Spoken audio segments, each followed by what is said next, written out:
and the impact of culture. And I think that is such an important topic that oftentimes gets overlooked, maybe taken for granted. And it's something that, just like anything in our business, we need to be intentional on. And there's a lot of reasons why. There's a reason people say culture eats strategy for lunch, because if you have all the training and you have the skills, but your culture is poop, no one is going to want to be around you, right? No one is going to want to be a part of what you're doing. So culture matters. John Maxwell says culture is your behavior. So that means how people behave on your team, that is your culture. So that is something to look at, to be intentional on. And that's us leading from the front and by example. Culture can either bring people together or it can divide people, right? You can have a healthy and strong culture, or it can be divisive and negative. And you can imagine the impact that that's going to make. You have some examples for that. Yeah, I mean, think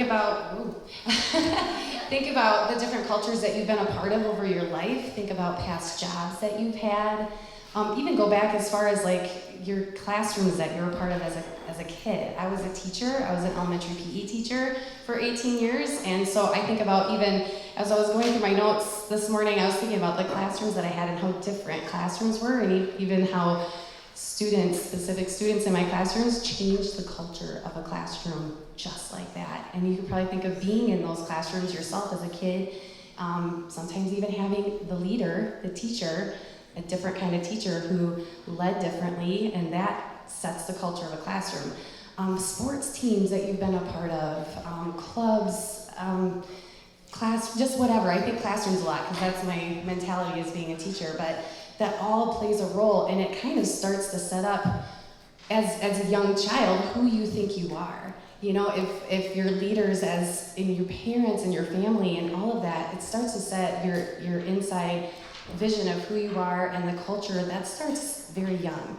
And we'll talk more about that in a little bit. But there's a lot of ways that we have seen culture change our lives through different avenues, and that can affect us way further into where you're at right now and your teams right now.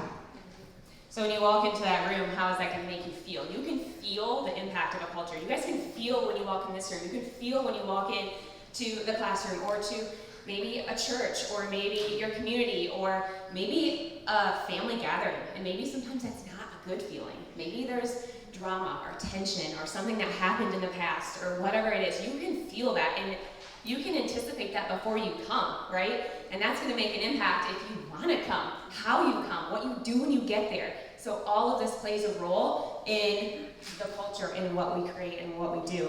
People are going to join for the products or the business oftentimes, but they stay because of you. They stay because of the culture. And they can have we have a lot of people, this comes later too, I'm going to say it now. We have a lot of people in our business that are wholesalers, that are silvers and golds, and maybe they won't go farther, right? It takes grit. It takes doing something that a lot of people are not willing to do to get to diamond, right? So a lot of people on our team are going to be, wholesalers or silver or golds, and maybe they're okay with that, and maybe they don't want to do more, but that still takes up the majority of our team. They will still stick around, and they will still maybe share a little bit because they love the culture. And you can still foster a community where people are sticking around in ways where your retention is amazing, and that is going to build a strong business as well. And you run, of course, with the people who are running. Yeah, I think that's really important to know, is like Jamie talking about, like you can feel the culture when you walk into a room. I mean, how many of you were nervous coming here because you maybe only knew a few people? I mean, I know a lot of people here, but not everybody. And your culture is you. You are the culture. You're already setting up that culture. So it's something you can create and improve and make positive, but that also can be negative too. But you have the power to change your culture and who you are. And so if you come into a room, I just think coming here and not knowing very many people or wanting, it's scary to do something new. It's really scary to stand up here and like trying really hard not to shake and sweaty hands and all that stuff. But you guys are my friends. And that's what I always tell myself before I come up and stand and talk to anyone that I don't know or do a sip and see or whatever. These are my friends. I'm here to talk to you about whatever it is that we're going to share, but it's up to me to create that culture and that positivity. And so coming to a place that's scary or new, you make that change in yourself. Decide in your mind that I'm going to do this. I'm going to step out and I'm going to meet somebody new. But that's changing the culture, and that's how you can set that example for the people that you bring with you. And people can feel that, they can see that, and that's going to help you grow too. But if you don't make that decision to do something different and to have that positive outlook on who you are and stepping out, then it's not going to happen. So you need to do the hard things and the scary things in order to grow in that and create that positivity. So being intentional, have you ever taken the time to consider what is the culture that you're a part of, or what is your role in it? So if we ask you guys, shout out, you guys can just shout out answers, but what do you value? What do you find is important to you? What's important for culture for you guys? Shout out some words. No judgment. No judgment. Integrity. Integrity. Fun.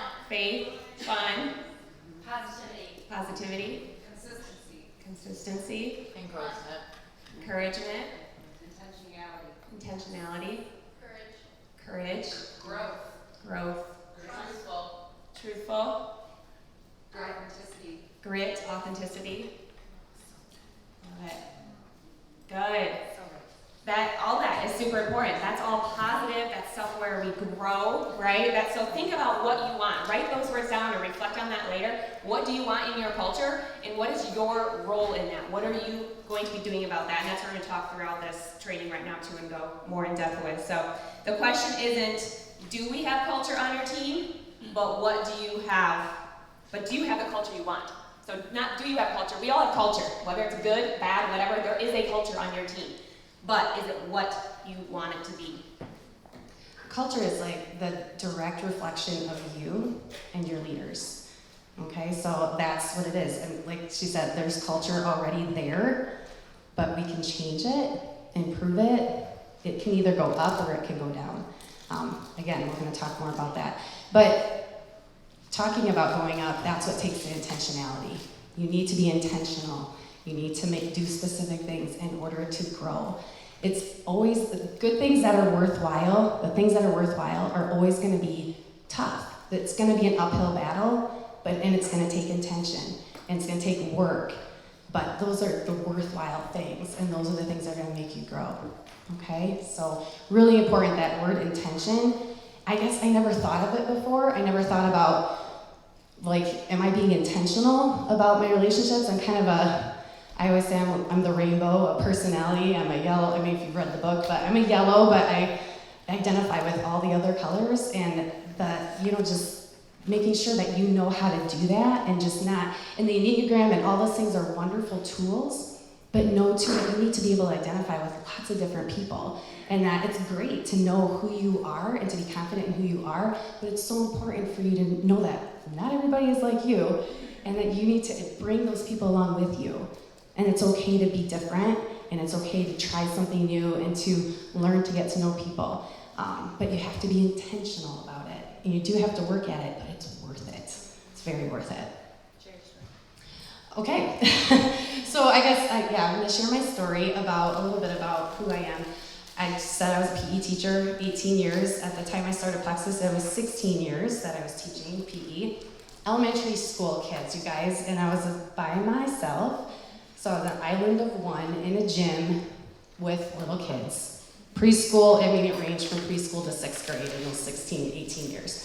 So I talked to little kids all day long. That's it. And we just played games and had a lot of fun. It was a wonderful job. I do not take it for granted. I got paid to play games. That's a pretty cool gig. But I was tired. I was tired, and I had kids of my own at home, and I honestly was in that same boat as many of you. If you want to be home from your job or change, or my paycheck was not very big, and it didn't have intentions of growing very big. It was this kind of it was a Christian school, and there's just not a lot of room for growth as far as income. But I loved my job, and so Plexus came along at a very wonderful time where I was wanting change. And so, what I did was when I started, I just started to share, you know, and I started, just like the rest of you, I started sharing on Facebook because it was very simple. But I just shared as part of who I was, and I didn't really think about culture or anything like that. I just shared from my heart, and shared what the products were. I had no problem sharing things on social media. And so I just shared a little bit about what I was learning. And the people that were joining me were people that were part of my life. A parent, how I went silver was a Holland Christian parent. Taught her girls years ago, so she was one, my sister was one, and then my friend Janelle Moss over here, she was who helped me go silver.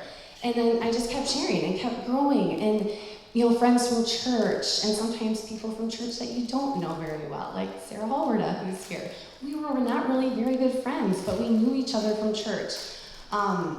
You know, other classmates and friends, you know, just people from my cultures, my past cultures that knew who I was. They trusted me.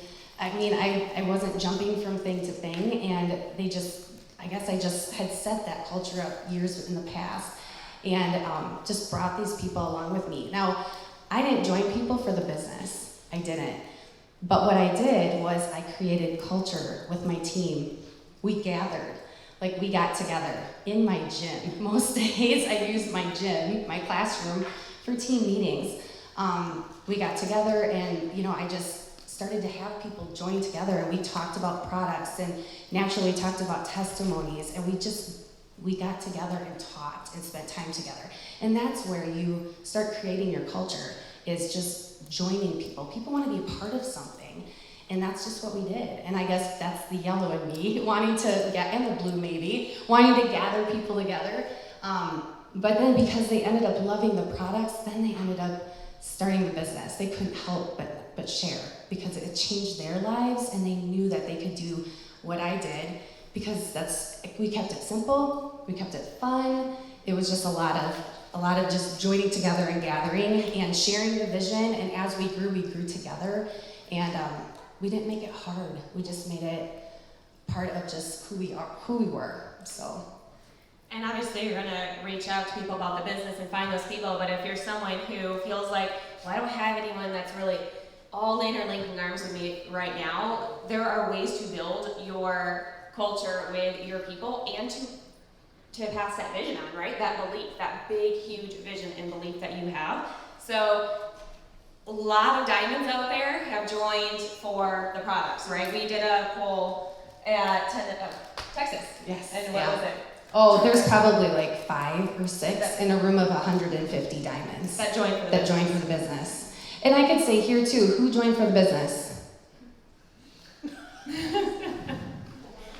I'm not saying that's bad. That's amazing. Yeah. It is. It's amazing. But that just shows too, not everybody joins for the business, right? I mean, we're looking for business builders, right? 100%. And we want people to join for the business, but we can build those business builders from the culture that you set with them loving the product. So if you get people on board and they're product lovers, they can turn into business builders because you are showing them the culture. You're having them be a part of learning about the products and joining in on team activities.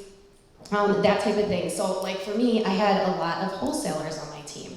I had a lot of people that just joined because of the products. And so what we do then is we get them involved. You know, we do our 3-way chats, and I think a lot of us duplicate the same things here, but we're always talking in the 3-way chats. We're helping each other out. I remember when we joined, we had people joining so quickly, we ended up having 4 or 5 people in chats. It was a little crazy and very full, but people were so excited because it was new, and so many people were having these amazing health victories, and they just could not share. And so then we're talking to people about team calls. We really should be part of this team call. You know, let's do sip and sees. And that's something that I did a lot at the beginning because people didn't know what to share or what to say, I did it with them, and I did it for them. You know, that's why we do 3-way calls. That's why we gather. You do sip and sees or sip and shares.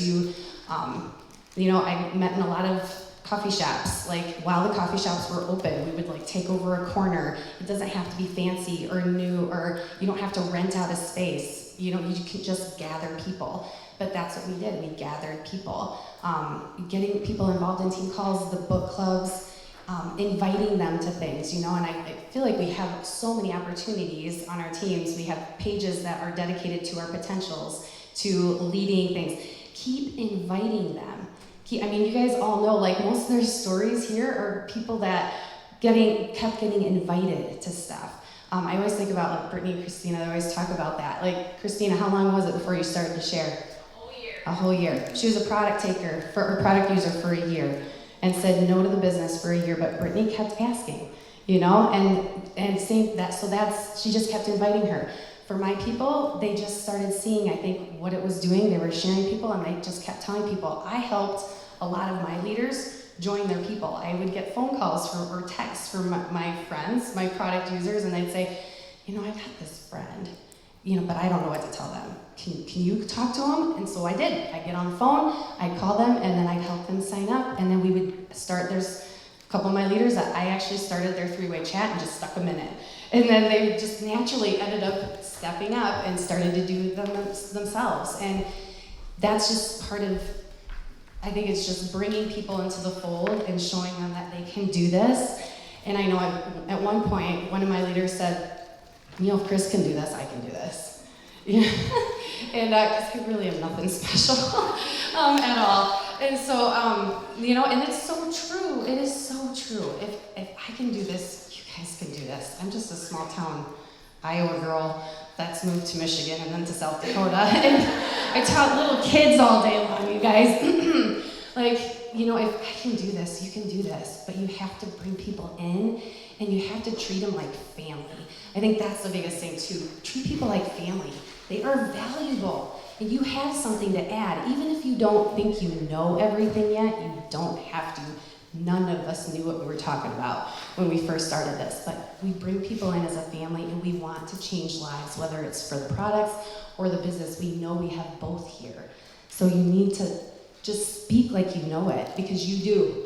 You know more than anyone that you're starting on these products and this business. You are a step ahead. So believe that about yourself and bring them in. So it comes down to, getting to know, making it personal, right? Just like the exercise you did